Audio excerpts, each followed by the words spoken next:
बोले वंदे वचन बर, सुनहु शकल महिपाल।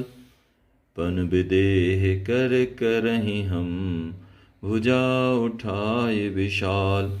भाटों ने श्रेष्ठ वचन कहा, हे पृथ्वी की पालना करने वाले सब राजागण सुनिए, हम अपनी भुजा उठाकर जनक जी का विशाल प्रण कहते हैं। नृप भुज बल विदुष धनु राहु, गरौं कठोर विदित शब काहू।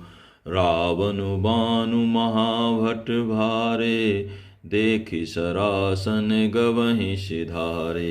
राजाओं की भुजाओं का बल चंद्रमा है, शिव जी का धनुष राहु है और वह भारी है, कठोर है, यह सबको विदित है। बड़े भारी योद्धा रावण और बाणासुर भी इस धनुष को देखकर गांव से यानी चुपके से चलते बने। उसे उठाना तो दूर रहा, छूने तक की हिम्मत न हुई। सोई पुरार को दंड कठोरा, राज समाज आज जोई तोरा। त्रिभुवन जय समेत वैदेही, बिनहि विचार बरई हठते ही। उसी शिवजी के कठोर धनुष को आज इस राजसभा में जो भी तोड़ेगा, तीनों लोकों की विजय के साथ ही उसको जानकी जी बिना किसी विचार के हठ पूर्वक वरण करेंगी। सुनिपन शकल भूप अभिलाषे, भटमानी अतिशय मन माखे। परिकर बांधे उठे अकुलाई, चले इष्ट देवन शिर नाई। प्रण सुनकर सब राजा ललचा उठे। जो वीरता के अभिमानी थे वे मन में बहुत ही तमतमाए, कमर कसकर अकुला उठे और अपने इष्ट देवों को सिर नवाकर चले। तमक ताक तक शिव धनु धरहीं, उठहि न कोटि भांति बलु करहीं। जिनके कछु विचारो मन माही, चाप समीप महीप न जाहीं। वे तमक कर बड़े ताव से शिवजी के धनुष की ओर देखते हैं और फिर निगाह जमा कर उसे पकड़ते हैं। करोड़ों भांति से जोर लगाते हैं पर वह उठता ही नहीं। जिन राजाओं के मन में कुछ विवेक है वे धनुष के पास ही नहीं जाते। तमक धरहि धनु मूल नृप, उठहि न चलहि लजाए। मनहु पाए भट बाहुबल, अधुक अधिक गरुआई। वे मूर्ख राजा तमक कर किटकिटाकर धनुष को पकड़ते हैं, परंतु जब नहीं उठता तो लजाकर चले जाते हैं। मानो वीरों की भुजाओं का बल पाकर वह धनुष अधिक अधिक भारी होता जाता है। भूप सहस 10 एक ही बारा, लगे उठावन टरहि न टारा। डगई न शंभु शराशनु कैसे, कामी बचन सती मनु जैसे। तब 10,000 राजा एक ही बार धनुष को उठाने लगे तो भी वह उनके टाले नहीं टलता। शिव जी का वह धनुष कैसे नहीं डिगता था, जैसे कामी पुरुष के वचनों से सती का मन कभी चलायमान नहीं होता। सब नृप भये जोग उपहासी, जैसे बिनु विराग सन्यासी। कीरति विजय वीरता भारी, चले चाप कर बरबस हारी। सब राजा उपहास के योग्य हो गए, जैसे वैराग के बिना सन्यासी उपहास के योग्य हो जाता है। कीर्ति विजय बड़ी वीरता, इन सबको वे धनुष के हाथों बरबस हार कर चले गए। सिरिहत भये हार ही राजा, बैठे निज निज जाय समाजा। नृपन बिलो की जनक अकुलाने, बोले बचन रोष जनुषाने। राजा लोग हृदय से हार कर श्रीहीन हतप्रभ हो गए और अपने अपने समाज में जा बैठे। राजाओं को असफल देखकर जनक अकुला उठे और ऐसे वचन बोले मानो क्रोध में सने हुए थे। दीप दीप के भूपति नाना, आए सुन हम जो पन उठाना। देव दनुज धरि मनुज शरीरा, विपुल वीर आए रणधीरा। मैंने जो प्रण ठाना था उसे सुनकर दीप दीप के अनेकों राजा आए, देवता और दैत्य भी मनुष्य का शरीर धारण करके आए, तथा और भी बहुत से रणधीर वीर आए। कुंवर मनोहर विजय बड़े, कीरत अति कमनीय, पाओ निहार बिरंच जनु, रच्यु न धनु दमनीय। परंतु धनुष को तोड़कर मनोहर कन्या बड़ी विजय और अत्यंत सुंदर कीर्ति को पाने वाला मानो ब्रह्मा ने किसी को रचा ही नहीं। कहूँ काहि अहु लाभु न भावा, काहु न शंकर चाप चढ़ावा, रहूं चढ़ाओ तोरब भाई, तिल भरी भूमि न सके छुड़ाई। कहिए यह लाभ किसको अच्छा नहीं लगता, परंतु किसी ने भी शंकर जी का धनुष नहीं चढ़ाया। अरे भाई, चढ़ाना तो और तोड़ना तो दूर रहा, कोई तिल भर भूमि भी छुड़ा ना सका। अब जन को माखे भट मानी, वीर विहीन मही में जानी, तजहु आस निज निज ग्रह जाहु, लिखा न विधि वैदेह विवाहु।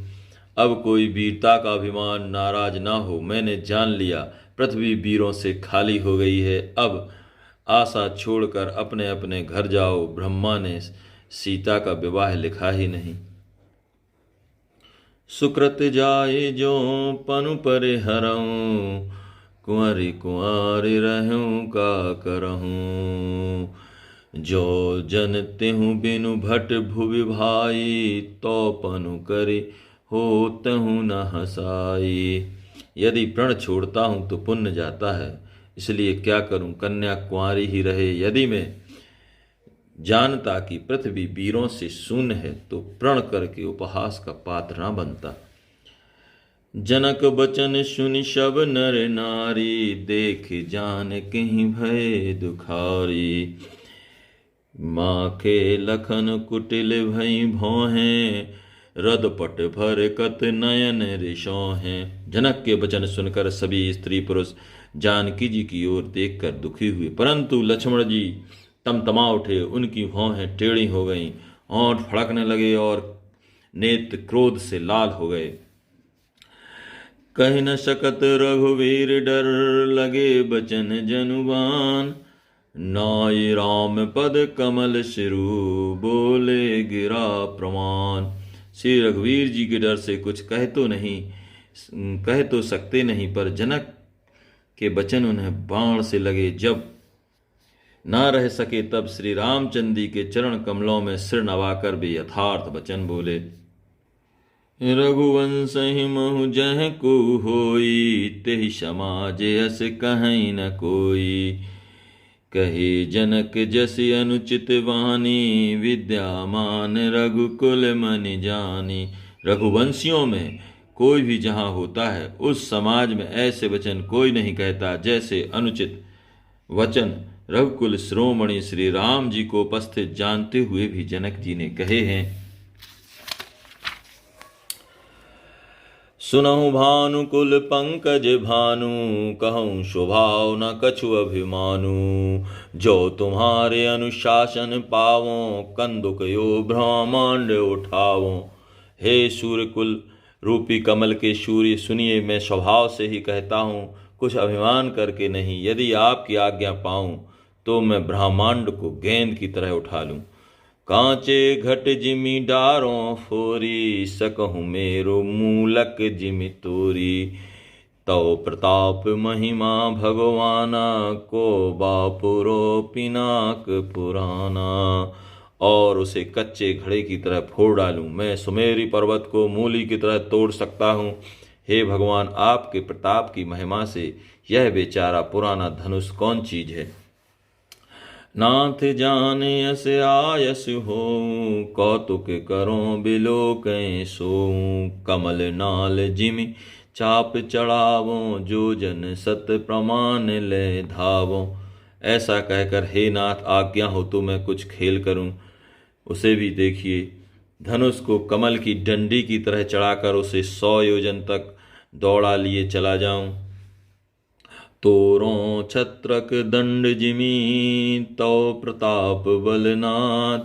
जो न करो प्रभु पद शपथ, कर न धरो धनु माथ भाथ। हे नाथ, आपके प्रताप के बल से धनुष को कुकर मुत्ते और साथ ही छत्ते की तरह तोड़ दूं। यदि ऐसा ना करूं तो प्रभु के चरणों की शपथ है, फिर मैं धनुष और तरकस को कभी हाथ भी न लूंगा। लखन शकोप बचन जे बोले, डगमगान महि दे गज डोले। शकल लोग शब भूप डराने, सिय ही हरस जनक सकुचाने। ज्यों ही लक्ष्मण जी ने क्रोध भरे वचन बोले कि पृथ्वी डगमगा उठी और दिशाओं के हाथी कांप गए। सभी लोग और सब राजा डर गए। सीता जी के हृदय में हर्ष हुआ और जनक जी सकुचा गए।